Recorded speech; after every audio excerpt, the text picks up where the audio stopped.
Welcome to the podcast, Truck Hauling Talks. I'm John Jackson. The goal of this podcast is to bring you thoughtful discussions, interesting points of views, insights, and valuable information that you can apply to your trucking operation. The podcast is dedicated to exploring the most pressing transportation challenges from development and start to implementation. Truck Hauling Talks believes that transportation is an essential part of our daily lives and is passionate about finding ways to make it more sustainable, efficient, and profitable for drivers and small businesses. Thank you for listening to Truck Hauling Talks. Now here's this week's podcast. Without further ado, we're going to start this segment. Welcome to Truck Hauling Talks with John Jackson. And again, we have Chanel White with us with Wisdom and Authority Title Solutions. It's a tongue twister for me. I'm sorry. It is. That's I a do tongue admit twister. that. It is. Yeah, so I have to slow down just so I can make sure I'm saying everything instead of just flying through it. So thank you again, Chanel, for joining us. And for the truck drivers out there, we're going to be doing this weekly. Every Tuesday at 9 p.m., you'll see another podcast from us. Until we are up running live, then we'll come up with the date and time that we will start showing the podcast. And you can always look at the podcast once we start going live. We were talking last week on compliance issues, and we're following up on that, the compliance issues that drivers are facing, trying to become owner-operators or drivers who are trying to start a small business for themselves and would like to make sure that their vehicles are in compliance. So with that being said, Chanel, can you follow up a little bit on what we were talking about last week? So we were talking about the owner-operator portion of, the owner-operator getting started with the DOT requirements. Yes. And then, trying to work into the registration requirements from there. So as a brief recap, the owner-operator is going to be getting their own DOT authority, which can take a little bit, not too much time, but just a little bit of time. You want to start there. From there, that's where the registration part comes in. And keep in mind, it's going to be state specific. Most commercial truckers, semis, fall in the means of a portion or IRP plates. That's not always the case, but most of the time it is. If you're going to be an interstate trucker, then most likely you will be using IRP or portion plates that's allowing you to move across state lines. Okay, so one plate for all 48 jurisdictions you will be going through. Okay. If you're brand new in the game of being owner-operator, keep in mind, first time, it does require some patience. It's not going to be a rapid same-day process. Depending on your state, it can be a few days. A lot of times, it's a couple weeks before your IRP or portion plate is processed. Okay, thank you for clearing that up for us, because we do have issues when it comes down to what state we're going to get registered in. Can you explain to us a little bit why some drivers choose one state over another and what may be the reasons for them doing that? Well, let me just take a side journey here. It's just like the state of Delaware. The state of Delaware, when it comes to business, a lot of businesses go through Delaware due to the easy process, if you will, of, getting the business registered, LLC, and different types of things. There's not a lot of paperwork or requirements. So they'll go through Delaware. So same way with trucking. Okay, so different states have different requirements. Now, when it comes to IRP or portion, most of the states follow the same path of requirements, but, some may be a little bit more lenient than others. Right. And also, some of the owner-ops that's getting out there, they may want to lease on to a company that is in a particular state, or the company they're leased on to, let's say it might be in Indiana as an example, may invite that carrier to come on to them since they already have their own authority or IRP as well.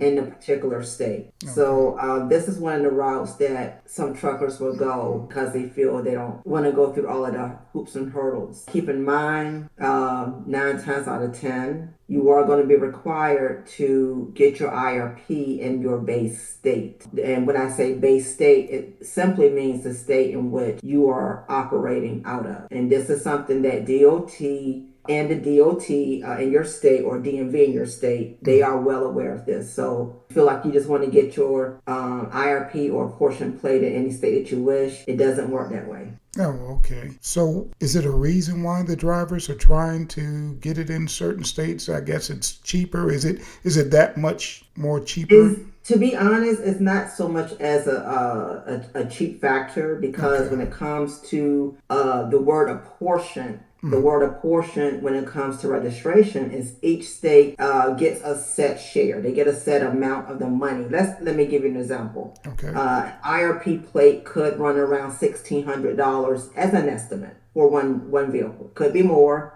That's just a ballpark figure. So every state gets a certain fraction or percent of that funds. Okay. So that's where the term apportion comes from. So it's not so much as it's cheaper here or there, but a lot of times they look at the time frame, they look at loopholes, they look at what their friends told them or colleagues, and then they would try to go the route of what they think is going to be feasible or practical to them. Okay. That's where that shortcut comes in, I guess. Yeah, shortcuts. Yeah, but again, you have to keep in mind your base state. Now, if you are a carrier and you have multiple fleets, if you will, different states, then of course you have that leeway. But if your base state, your operations is primarily in a particular state, then you have to comply with that one state. Okay, so that would fall back on where their business license for that business is located. Yeah, primary operations. Okay. Okay. Even if they run for if they run for a company out of state, they're allowed to use that. Are they allowed to use it? I should ask. So if they're and the question you asked would be more so of a lease. Yes, matter. Lease so on if with a company. Leased on to someone, to another company, that company in question is in another state, then yes, in fact, they can. Okay. They can do that. Okay. All right. Well, that's good. Is there anything else you'd like to add to that, or is that pretty much it for the registering of a vehicle from state to state? One thing I want to add is, and I've been sharing this not only on this platform, but also my own YouTube channel. One of the things I've been stressing a lot is knowing what you're hauling, your weight, the body type, things of that nature. Those are, different things you really want to keep in mind. And if you're talking to me, you're going to hear me say that a lot. Yes.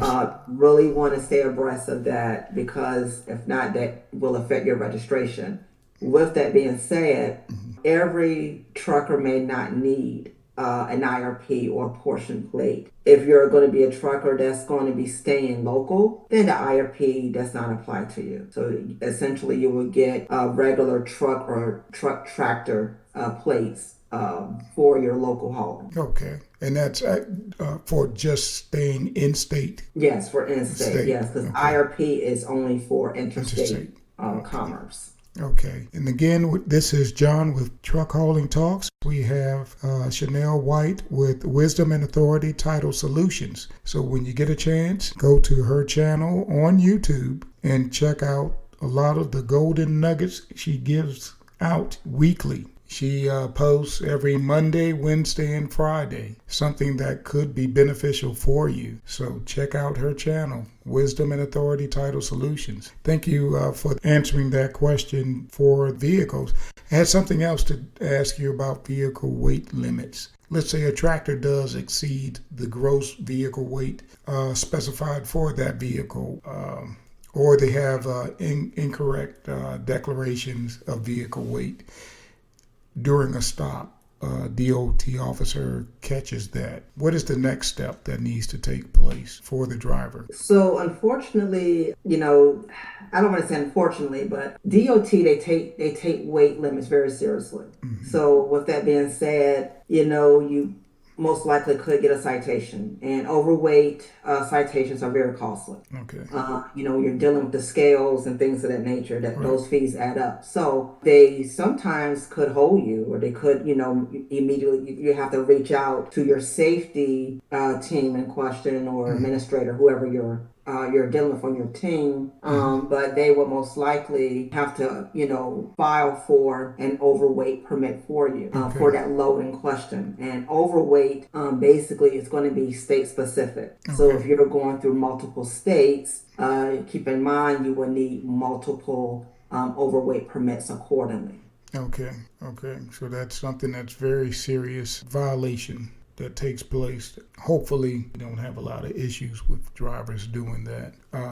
Or if it's an error on the shipper's part, who maybe put more weight on a trailer than they should. So drivers, make sure you're going past the scales at the truck stops and getting your loads certified, just in case you feel a certain way about driving down the road. You get a feel for the load that you're carrying, and sometimes you may get that feeling that the load is too heavy, or you have to move your tandems to adjust for the weight that you do have on your truck. So protect your license at all costs. Do the right things, stay safe on the roads, and make sure that when you do have to go through the scale house, that you're in compliance. Okay, Chanel, we'd like to talk about insurance requirements. Let's say, we talked last week about insurance. Let's say that the person does not have adequate enough insurance. What are the things that they will face from the state for that, or federal government for not having the right amount of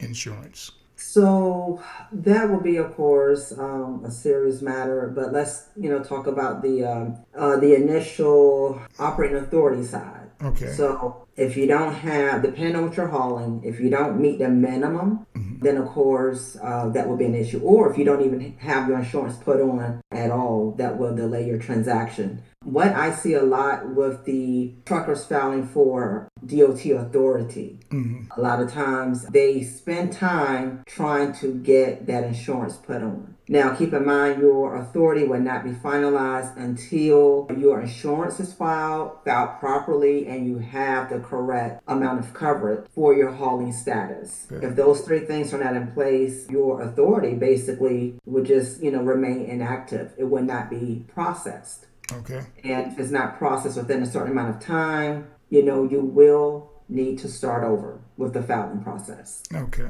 So I take it they won't give you the same authority if you have to redo it. Everything starts from scratch, so they'll give everything starts over. Yeah. Yes, the So filing just- fee, everything will need to start over. Okay, so make sure, drivers, that you're getting that taken care of. Your insurance, you have adequate enough insurance. You rather have more than enough than not enough, and you can always go back and adjust it, but you don't want to get caught without enough insurance to the point where they will put you out of service. And that's something that you definitely don't want, especially for a new owner-operator or a small business just getting their start, because it does stay on your record if something like that takes place. So you'll have multiple times where they'll pull you into the scale house, and then that's what starts the inspections. You don't want those. You don't want them to have to start doing inspections on your vehicles. So if you're wondering why you're going through a scale, and every time you go through, they're pulling you around, or they're giving you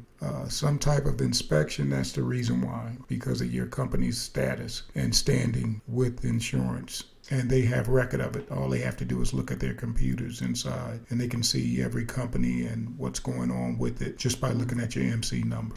And I'm John with Truck Hauling Talks, and this is Chanel White with Wisdom and Authority Title Solutions. Thank you again for tuning in. Thank you for your views. We appreciate it. We will see you again next week, next Tuesday, same time, 9 p.m. Eastern Standard Time, where we'll bring you more information on the things that matter to you as a truck driver. We really do. Thank you again. Take care, and thank you, Chanel. Thank you. Truck Hauling Talks can't make this podcast a success alone. You'll be joining a transportation community who share the same dedication to this important topic. Not only will you hear about the latest videos when you subscribe, but you'll also have the opportunity to engage with Truck Hauling Talks and other subscribers in the comments section. So what are you waiting for? Hit that subscribe button and explore the world of transportation with us. Be safe, driver.